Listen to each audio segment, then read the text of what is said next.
Hello friends, welcome you all. आज मैं आपके लिए जो वीडियो लेकर आ रहा हूं, देखिए बात करेंगे एक माइक्रो कैप स्टॉक की।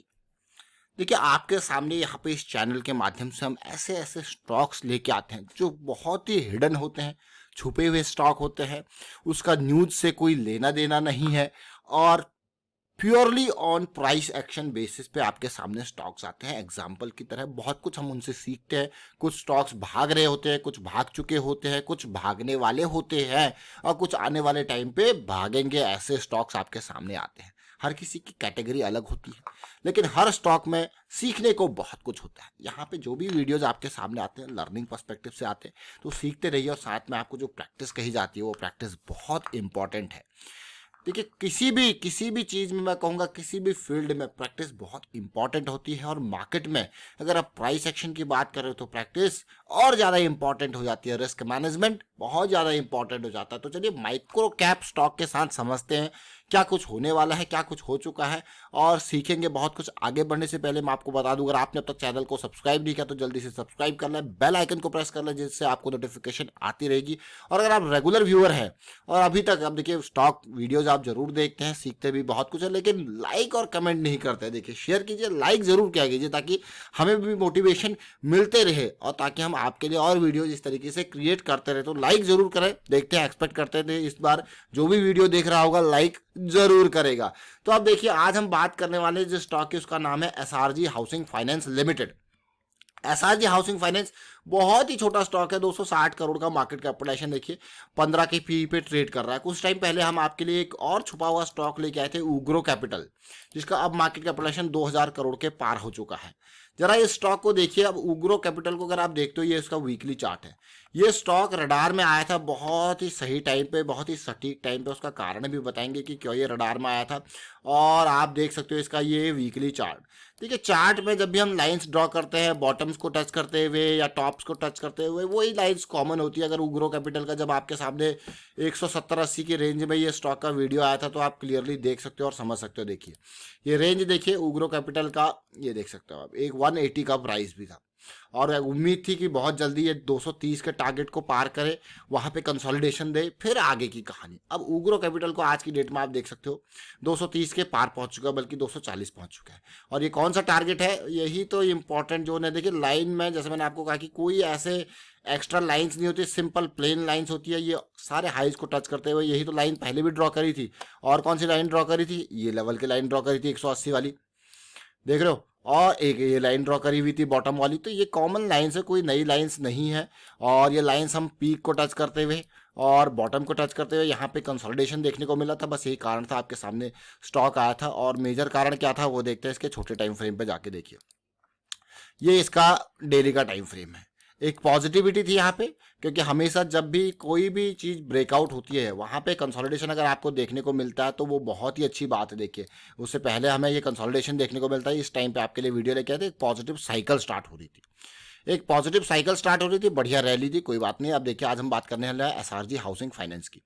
अब एसआरजी हाउसिंग फाइनेंस को देखिए और क्यों ये स्टॉक रडार में आया अब आप समझ जाओगे। देख सकते हो इसका मंथली चार्ट है। मंथली चार्ट में ये एक पॉजिटिव साइकिल आपको देख रहे हो एसआरजी हाउसिंग फाइनेंस में। देखिए एक पॉजिटिव साइकिल में और भी अच्छी बात दिखाएंगे अभी आपको। अगर आप इससे पहले के कंसोलिडेशन को देखिए, ये ब्रेकआउट होता है और कंसोलिडेशन देखने को मिलता है। उसी तरीके से यहाँ पे ये ब्रेकआउट का लेवल और कंसोलिडेशन देखने को मिल रहा है। तो that is a big positive thing. Rally आती है और फिर आप देखिए ये वीकली चार्ट में किस तरीके से पुल बैक आता है। तो ये कौन सा है, वीकली चार्ट है। मंथली चार्ट आप देख सकते हो यहाँ पे, ये मंथली चार्ट है, ये वीकली चार्ट है। मंथली चार्ट को अगर ध्यान से देखोगे तो उसी सिचुएशन देखिए, एक रैली जहां से आई और प्राइस फिर वहीं आया और फिर से आपको देखने को मिल रहा है कंसोलिडेशन। अब डेली साइकिल की बात करते हैं। जैसे हम बार बार कहते हैं ना कि हमारे लिए साइकिल छोटा स्टॉक है, माइक्रो कैप शेयर है। माइक्रो कैप शेयर में हमेशा एक चीज़ ध्यान रखनी होती है, जो आप पैसा लगाते हो इसमें इतना नहीं कि भाई ज़्यादा वो इस क्वांटिटी में हो कि अगर वो नीचे भी जाए तो आपको कुछ चिंता ना हो एकदम।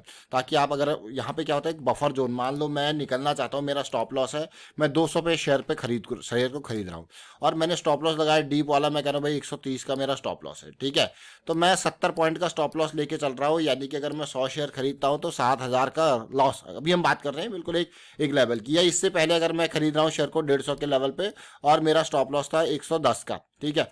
अब यहाँ पे क्या होता है, कई बार ये नीचे को आएगा तो कई बार लोअर सर्किट्स लगते हैं, बहुत इंपॉर्टेंट, बहुत बात ध्यान देने वाली बात, लोअर सर्किट्स लगते हैं तो आपको बफर जोन रखना होता है। ये माइक्रो कैप शेयर की खास बात है, ये नॉर्मल शेयर से हट के है, क्योंकि यहाँ पे निकलना थोड़ा सा टफ काम होता है। और इसी तरीके से जैसे मान लो मैंने अपना टारगेट रखा है ये वाला 240 का, तो जब तक अगर आपको सीधे जाते टाइम ही वहाँ पे लिमिट ऑर्डर सेट करके 240 के टारगेट पे निकल जाना है, क्योंकि फिर ये निकलने में मुश्किल होती है। तो ये माइक्रो कैप शेयर का जो है ड्रॉबैक है, डिमेरिट है, ये वाला पार्ट, निकलना और एंट्री करना। और इसी तरीके से जैसे इस कंसोलिडेशन जोन पे मैं एंट्री कर रहा हूँ और मेरा टारगेट है कि भाई एटलीस्ट 260 का अचीव हो। ये तो बहुत ही कम वाला टारगेट है डेली के हिसाब से अगर देखा जाए तो। इसका अगर यहाँ से एक पॉजिटिव मूवमेंट ये देता है तो एटलीस्ट ये स्टॉक का जो लेवल है हमारे पास वो 340 है, यानी कि करंट लेवल से आप देख सकते हो 200 से 340 50% भी ऊपर है। ये देखिए, अगर परसेंटेज वाइज देखा जाए तो ये देखिए, अब आप करंट लेवल से ये टारगेट है 64% के अराउंड का। तो ये छोटी छोटी चीज़ें जरूर है। एसआरजी हाउसिंग फाइनेंस की हम बात कर रहे हैं यहाँ पे, और इम्पॉर्टेंट पार्ट यहाँ पे जो हमारे लिए वो है कंसोलिडेशन। कंसोलिडेशन हमेशा किसी भी स्टॉक के लिए कंसोलिडेशन बहुत ही बढ़िया चीज़ होती है। उसको ध्यान रखना है वो कंसोलिडेशन किस डायरेक्शन में हो रहा है। कभी वो आपको पॉजिटिविटी में देखने को मिलेगा, कभी आपको शॉर्ट साइड में देखने को मिलेगा। ये देखिए, यहाँ पे बियरिश साइकिल में कंसोलिडेशन है, यहाँ पे बुलिश साइकिल में कंसोलिडेशन है। ये बुलिश साइकिल की कंसोलिडेशन है, ये बियरिश साइकिल की कंसोलिडेशन है। तो इस तरीके से आप दोनों तरीके से चीज़ों को समझ सकते हो कि कहाँ पे बुलिश साइकिल, देखिए बियरिश साइकिल का कंसोलिडेशन देख रहे हो, ये उसी तरीके से ठीक अपोजिटली ये कौन सा बुलिश साइकिल का कंसोलिडेशन देख रहे हो इस पार्ट को। तो ये इंपॉर्टेंट होता है किस डायरेक्शन का कंसोलिडेशन है। और जब आप लॉन्ग टर्म पर्सपेक्टिव की बात करते हो, आपको मैं कहूँगा उस कंसोलिडेशन को समझना होता है, साइकिल को समझना होता है। डायरेक्शन आपने समझ ली बेसिक वाली, तो उसके बाद आपको ज़्यादा चिंता करने वाली बात नहीं होती, फिर मार्केट का इंतजार और वेट करना होता है। इसके ठीक अपोजिट जब आप इंट्राडे साइकिल्स की बात करते हो तो वहाँ पे चीज़ें थोड़ा सा मैं कहूँगा क्विक चाहिए, क्विक रिएक्शंस चाहिए वहाँ पे आपको। और उस क्विक रिएक्शंस के चलते मैं यही कहूँगा कि वहाँ पे जो एग्जीक्यूशन थोड़ा सा फास्ट हो जाता है।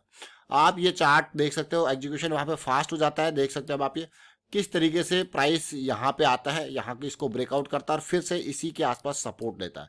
और ठीक उसी डायरेक्शन में अब हमारे पास ये सिचुएशन देखने को मिल रही है। तो उम्मीद होगी एक बड़ी रैली की। यहाँ पे एसआरजी हाउसिंग फाइनेंस बहुत छोटा स्टॉक है, स्मॉल कैप। एग्जाम्पल हमने लिया उग्रो कैपिटल का भी, ताकि वहाँ से भी आपने देखा किस तरीके से सिचुएशन देखने को मिल रही थी, खास करके वीकली चार्ट्स पे। तो ये छोटी छोटी चीज़ें जरूर है, लेकिन बहुत इंपॉर्टेंट चीज़ें हैं लर्निंग की। और आपको यही कहूँगा कि प्रैक्टिस बहुत जरूरी है। देखिए, प्रैक्टिस में हम आपको कहते हैं कि हर दिन 50 स्टॉक एटलीस्ट, ये कम से कम है। देखिए, उससे ऊपर तो आपके ऊपर है कि आप 150 स्टॉक लो या फिर 200 स्टॉक लो, लेकिन 50 स्टॉक का प्रैक्टिस बहुत जरूरी है। हाँ, एक मेरे पास कमेंट और आया था कि 50 स्टॉक्स में स्मॉल कैप के भी हो जाते हैं, तो स्मॉल कैप के बहुत ज़्यादा होते हैं। तो आप एक मार्केट कैपिटलाइजेशन का जो है वो चेक लगा सकते हो कि एटलीस्ट उसका मार्केट कैपिटलाइजेशन 1000 करोड़ से ऊपर का हो या 500 करोड़ से ऊपर का हो, वो चेक आप लगा सकते हो। तो ये इंपॉर्टेंट है कि वो उसका मार्केट कैपिटलाइजेशन 50 करोड़, तब ताकि आप बड़े स्टॉक्स को भी नज़र में रख पाओ। क्योंकि अगर आपके पास सारे 100 करोड़ 200 करोड़ 400 करोड़ 500 करोड़ वाले हो जाएंगे स्टॉक, तो सारे ज़्यादा से ज़्यादा जो भागते हैं वो स्मॉल कैप वाले होते हैं। तो आप चेक लगा लीजिए सीधे सीधे गए, एटलीस्ट 500 करोड़ तो उसका मार्केट कैपिटलाइजेशन हो, तो वो भी आप प्रैक्टिस में आपके लिए ईजी हो जाता है। और रेगुलर प्रैक्टिस करनी है। वाइंड अप करता हूँ, वीडियो को शेयर कीजिए, लाइक कीजिए, प्राइस एक्शन सीखते रहिए, प्रैक्टिस करते रहिए। Thank you for watching the video.